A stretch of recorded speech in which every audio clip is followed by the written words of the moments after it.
Apex Legends is set to arrive on the Epic Games Store on August 6th.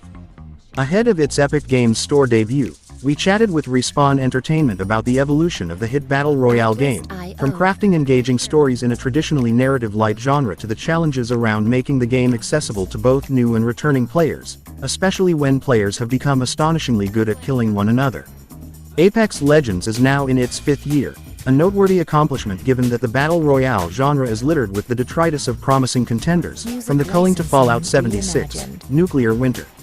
And while Apex Legends' longevity is more than just a stroke of luck, its explosive success is also marked by its unexpected trajectory, starting with the game's surprise announcement and launch in 2019.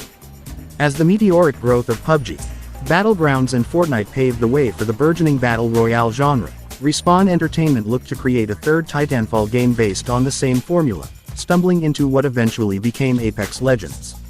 The team latched onto the idea of a squad-based battle royale, and it proved immensely popular.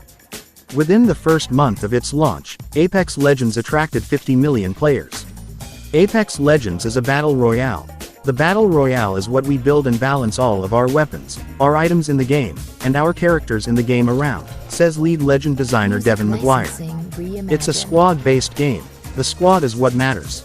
No single character is the answer to every particular problem in the game. They're built and designed in such a way that they need others to fill in the holes that they leave behind. This core philosophy guided Apex Legends updates and evolution over the past 5 years, as Respawn molded the game into a dizzying battle royale hero-shooter hybrid. Guns and skills reign supreme, and Respawn has methodically increased the arsenal of weapons and attachments that players can wield. Other hero-shooter games are character-centric. The character is defined by the weapon that they carry, says McGuire. The abilities that the characters have in Apex Legends are tactics that set up the opportunities for them to take advantage of those moments that let their gun skills shine, or to rotate and create a good positional play that will give them an edge in the next encounter. Movement mechanics also play a key role in Apex Legends. Falling from a height, for instance, doesn't result in damage, but it will momentarily reduce movement speed and delay drawing a weapon. More advanced players can even take advantage of landing from a skydive, boosting their speed by steering their descent right. We believe we have movement systems and gunplay that is unique to Apex Legends, and to elevate that experience, the legends and their unique abilities come into play. This guides every legend, gun, and gameplay system we create, says design director Evan Nikolic. Still, even though Apex Legends is 5 years old, Respawn isn't wary about introducing massive changes to its established formula. In fact, McGuire believes this is a way the team can refresh the game for longtime players. One of the biggest updates to Apex Legends arrived earlier this year with Season 20, in which the Legend upgrade system replaced Evo shields. For years, players augmented their armor by picking up Evo shields, lootable objects scattered around the map. Season 20 made it so players bolster their armor, now known as Legend Armor, by earning Evo points, such as by dealing damage, reviving teammates, or even opening supply bins. This eliminated an element of luck, where players randomly stumbled upon Evo shields to boost their armor. Taking armor off ground loot and making it something you earn through combat has been a big change, says Nikolic. The upgrade trees for each of the legends also offer further gameplay skill expressions and have given us the opportunity to give legends a more unique feel. It was a risk of a season, McGuire adds. A season that did not launch with a legend, and that also fundamentally changed how Apex Legends worked, with the armor changes and whatnot. The positive side is that it breathed new life into Apex Legends, McGuire continues. It changed the game for players who felt that it was going kind of stagnant, introduced new factors for players and their characters, and offered a new way to approach and play the game that isn't the same as before. Another notable change in Apex Legends, at least for McGuire, was the Olympus map in Season 7, plus the new features that were incorporated into the floating utopia, like the introduction of vehicles. People were getting a little bit fatigued with the 2 maps that we had, says McGuire. Olympus was such a breath of fresh air to the feeling and the flow of the game, and brought different styles of level design with it, plus there was Horizon and all the crazy tactics and overpowered fun that she pushed into the game at the time. Since its inception, Respawn has made an extensive list of updates to Apex Legends. They've introduced game modes such as ranked leagues and mixtapes, with some of these returning as limited-time modes. They've also added longer-term features, such as a crafting system that lets players gather materials and create loot. Maps are also constantly updated with new environmental features, such as the early inclusion of leviathans, creatures that roam the landscapes in Apex Legends. Maps with unique features, like geysers and mobile armories, are introduced as seasons are launched. And then there are the more foundational updates to the game, like the classification of legends into 5 classes in Season 16, each with unique perks. These elaborate changes undoubtedly satiate the voracious appetite of veteran players, but they can be intimidating for new or inexperienced players to grapple with. Updates elevate the already high skill ceiling in Apex Legends, introducing new mechanics for players to learn and master. When we first launched Apex Legends, one of the strengths of the game was that you could just load it up, go through the very simple tutorial, make sure you could move and shoot and pick up some ammo, and then just play. You're in the game, and you figure things out as you go, says Maguire. And part of the joy is the discovery. Oh, this is the attachment that goes with this weapon, and this is how I can use these particular items, or this is what my abilities do. But because it's been around so long, that understanding and base knowledge of the game is so now high that coming into the game fresh, with all the rule changes that have happened and all of the new characters, means there are so many more factors that you need to understand about the game just to be able to pick up a weapon and shoot it for the first time, and not get yourself killed, Maguire continues. This trepidation is compounded by another factor. Apex Legends players themselves have, over the years, simply become devastatingly good at the game. It's not uncommon for new players to amass death and failure in battle royale games, but dying becomes more than just a frustrating rite of passage in a squad-based game like Apex Legends. Feeling like you're the weakest link in your team is immensely dispiriting. Nikolic said that leveling the playing field and making the game more accessible are some of Respawn's highest priorities for Apex Legends. We know how good the core players have become, and we need to make a fun path for new players. I can't speak to specific plans, but we are working on matchmaking and iterating on several different aspects of the onboarding experience to go live over the next few seasons. We want to allow new players to find a comfortable place to learn the skill, to lower that overall skill floor for players, to even the playing field at the lower end, and to make it a more comfortable place to get competitive, try out abilities, and discover things. Of course, the cascade of updates over the years introduced more than just mechanical changes to Apex Legends. They affected the game's overarching narrative as well. Set in the aftermath of Titanfall's Frontier War, Apex Legends was originally about a televised bloodsport called the Apex Games, which was hosted on Kings Canyon. Following several cataclysmic events, the Apex Games were eventually relocated to other maps such as World's Edge and Olympus. These major milestones were usually accompanied by the arrival of new legends who would compete in the Apex Games. Such nuggets of lore were fed into Apex Legends in dribs and drabs, and the narrative team had to figure out how to do it along the way, transforming the map or integrating backstory into a character's design. We've tried different ways of bringing storytelling into a battle royale, because it's not really a formula that's been figured out by the industry. It's still kind of new to bring stuff like this in, without intruding on the core gameplay of a battle royale, says narrative director Amanda Dwarin. It's figuring out what are the things that make players more invested in this world and the characters and in the game. This same point was underscored by previous narrative director Manny Hagopian, who wrote about his initial apprehension when writing for Apex Legends as it first transitioned toward a battle royale game. After all, this is a genre where narrative typically comes second to combat, or is even seemingly thrown in as an afterthought.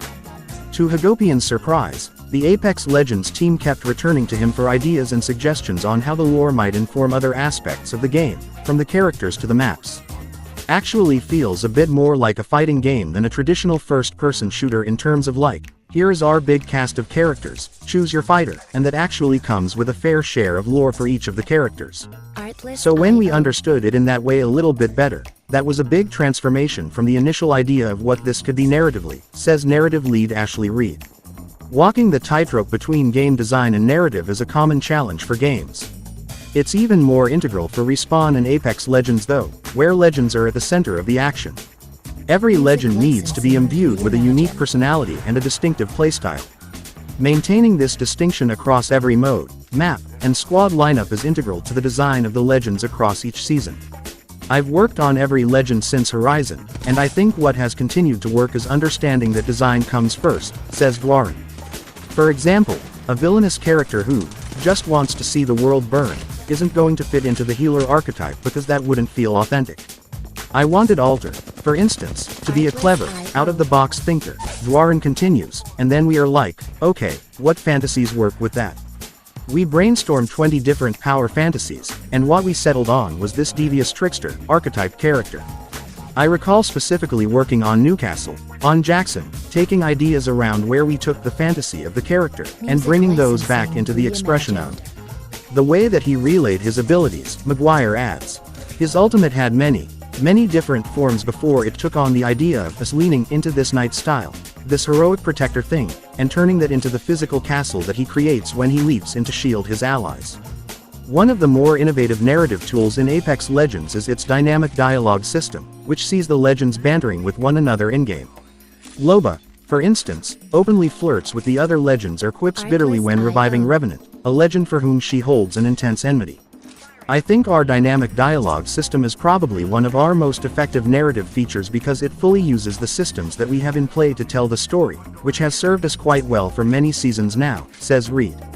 Dwarin also pointed out that such narrative decisions are motivated by the team focusing on writing character-centric stories in Apex Legends, an approach that's largely unique to the game since there aren't any non-player characters that players interact with, at least for now. We find that keeping everything centered around the legends and their relationships, their motivations, and their unique personalities are just the type of storytelling that we think works best in our game, especially because the legends are who you're with while you're playing the game, says Dwarin. While the team had plenty of room to experiment with different narrative approaches, there were and are specific limitations that they had to work around. I think what's very important is always remembering we are a video game first, and people come to play this game. We can be a part of that, but should not distract from that. There should be no point where it's like, oh, the story is happening. I'm putting my controller down. I'm going to go make a sandwich, says Reed. At the same time, it's very easy to get into that mindset of, what if I wrote 5 pages of Wraith's innermost thoughts? Like I would love that, but that's not what people are here for. Season 4 saw Respawn push the boundaries of interactive storytelling outside the game itself, teasing Forge as the season's upcoming legend before revealing a memorable bait-and-switch. Stemming from the team's frustration with data miners leaking the subsequent season's updates, Forge was created to misdirect miners after they'd leaked news about the original legend, Revenant. Fake concept art and details of Forge's kit, such as his supposed pull shot and ground slam maneuvers, were also leaked, much to the amusement of the Respawn team. Forge would eventually meet his bloody demise in the hands of Revenant, as revealed in the season's Up Close and Personal trailer. It was also such a big tonal shift from the things that we had seen in the past, Maguire said. Before this, everything was a little bit lighthearted and happy and goofy. It was originally actually worse, says Reed. For Forge's death, we actually had to pull back. We tested the rating a little too hard. Revenant always tested the rating a little bit. So he's our extreme. The multifaceted writing of Apex Legends may help immerse longtime players deeper into its dynamic universe, but diving into the game as a new Apex Legends player feels a bit like jumping into a television series mid-season.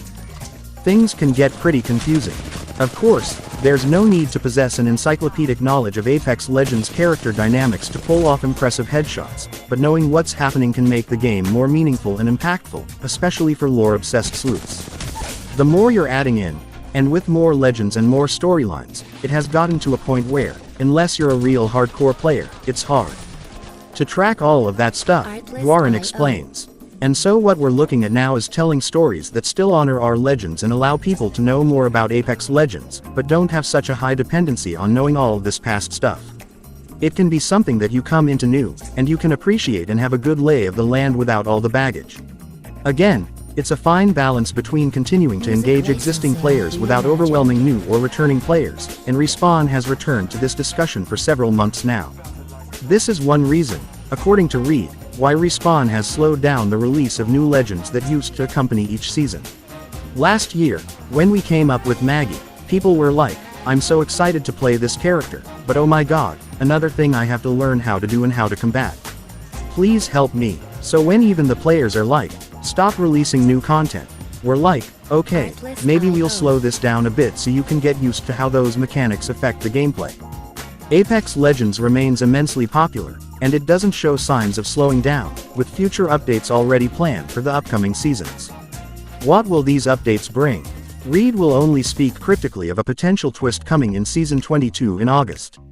Next season, keep an eye out for something that may seem a little out of place and doesn't have an explanation, and then wonder, what could that be? She laughs. There are also upcoming changes to the Battle Pass structure set to take place in Season 22, with Respawn saying it will offer more value to players by reducing the time it takes to unlock high-end fights.